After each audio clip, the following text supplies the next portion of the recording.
Tonight, we're going to do a little reflection on some of the questions I asked my students, and my students asked me during my class tonight on career technical skills and soft skills. Thanks for joining the channel. Let's dive into some of my students' questions. The first question I had are, what are some of the most common roles and jobs available in entry-level IT, and what do you need to get started?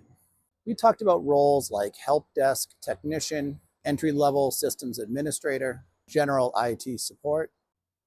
And what I stressed is that you don't always actually have to have experience. It's great if you do, but some organizations are willing to train you. But what you can do in order to prepare for these types of roles is, yes, get certifications, is yes, get hands-on experience wherever you can. If possible, have another hands-on experience, potentially in a role previous, but it's not absolutely essential. I encourage them to present themselves in their resumes professionally and focused on the skills that they do have and where they want to go. I urge them to do this because I feel like it's not only getting the certifications and also getting essential entry-level skills that are going to get them that first level opportunity.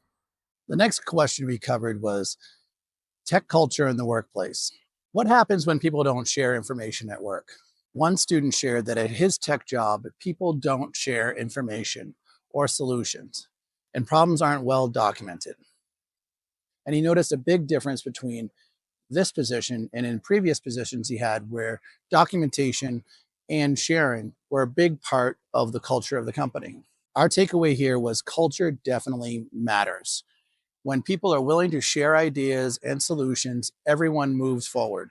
Everyone's able to identify solutions to issues much more quickly and effectively. Problems that happen routinely can often have a place to start on the next step of troubleshooting.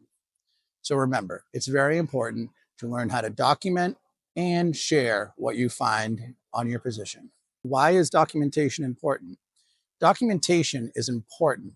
Documentation is important because problems repeat. Documentation lets you troubleshoot faster, review old solutions to the same problem, and see what's different and what might have happened in between. It's easier to improve systems and fix problems. And also, there are an amazing number of AI-driven tools to help drive documentation and organize your documentation much more effectively than ever, with solution-based documentation tools and indexing of topics. The next topic we discussed was, how do you showcase your skills on platforms like LinkedIn or GitHub?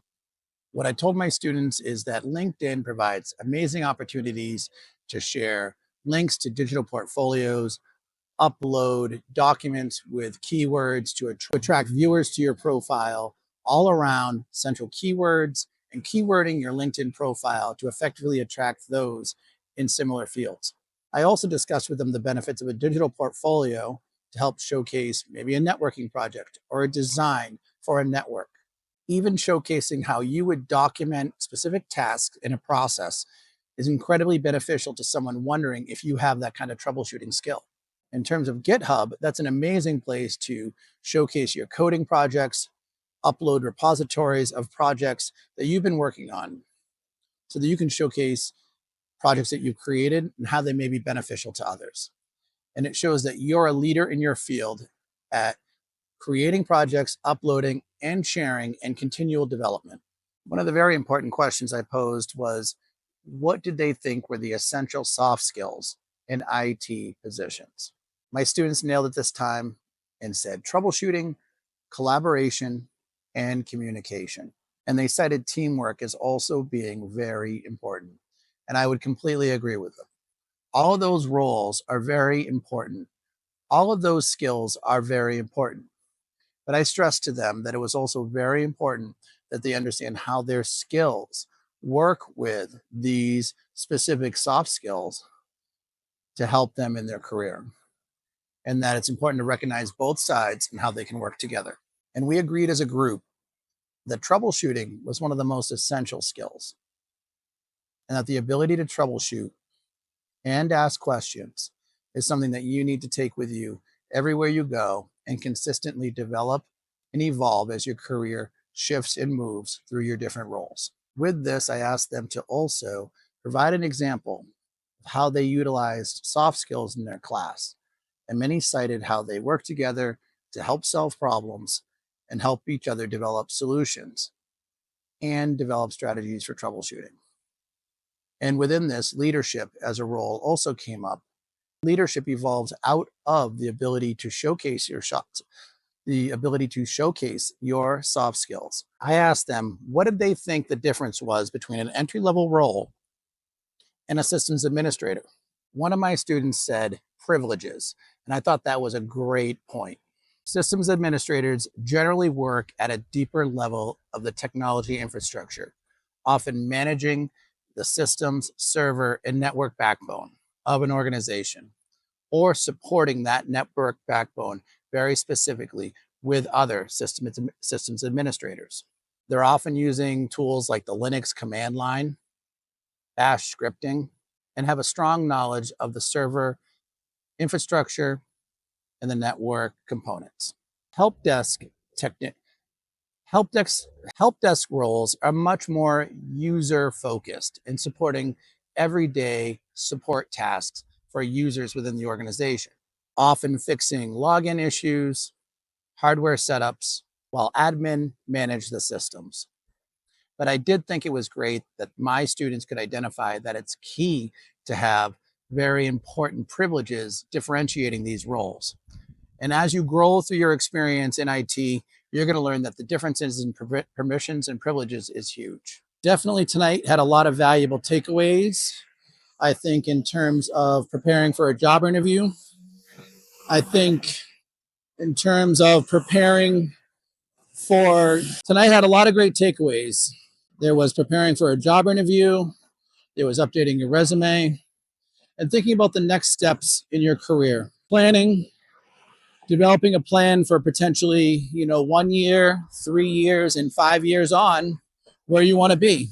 And I think that was an amazing part of tonight's class was that, we had a chance to discuss those items and discuss questions that were on their mind about their preparation. I think one question that stuck with me the most that I'll definitely use with students again is what is one or two things that you think you need to focus on at the 1 year, 3 year, and 5 year planning points in your IT career or your career in general. And I think that really stumps some students, of course, because it's very forward thinking. And sometimes it can be hard to imagine yourself 1 year down the line, 3 years down the line, and 5 years down the line. So what I did was I helped them. So what I tried to do was help them.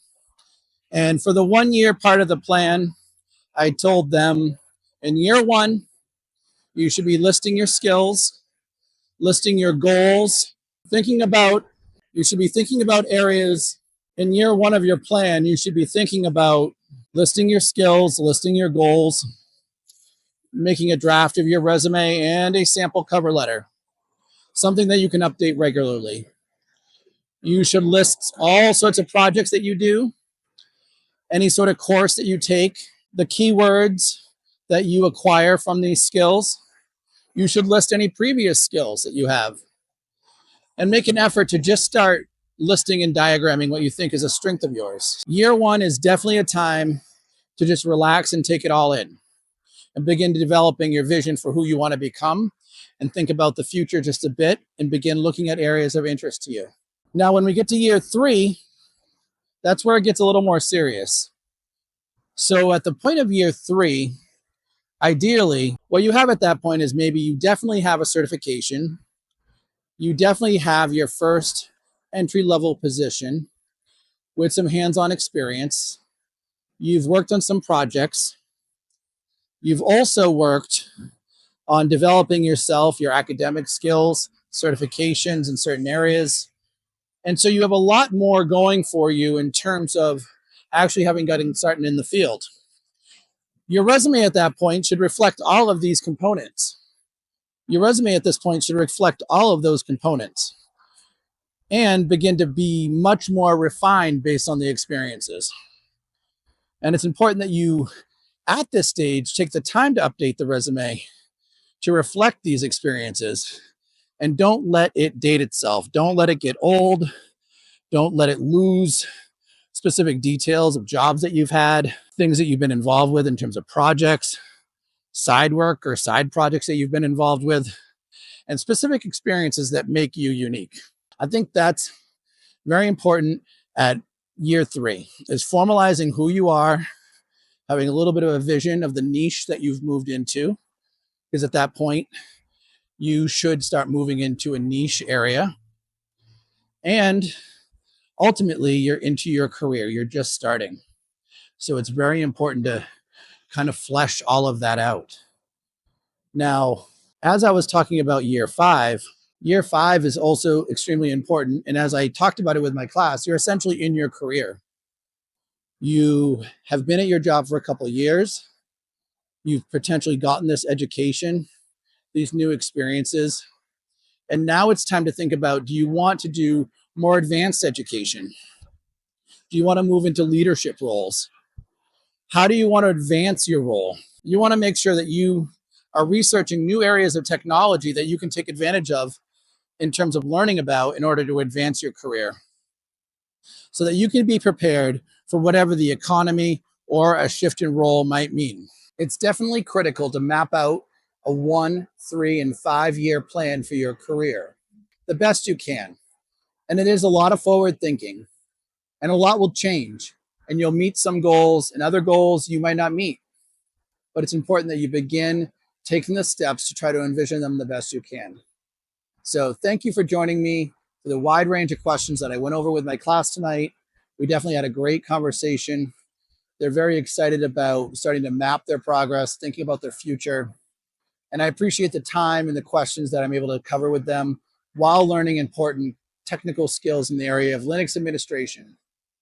So thanks again for joining me at Digital Futures Education. Come back again. Please give a like and subscribe if you get a chance. And I look forward to seeing you soon. Thanks again.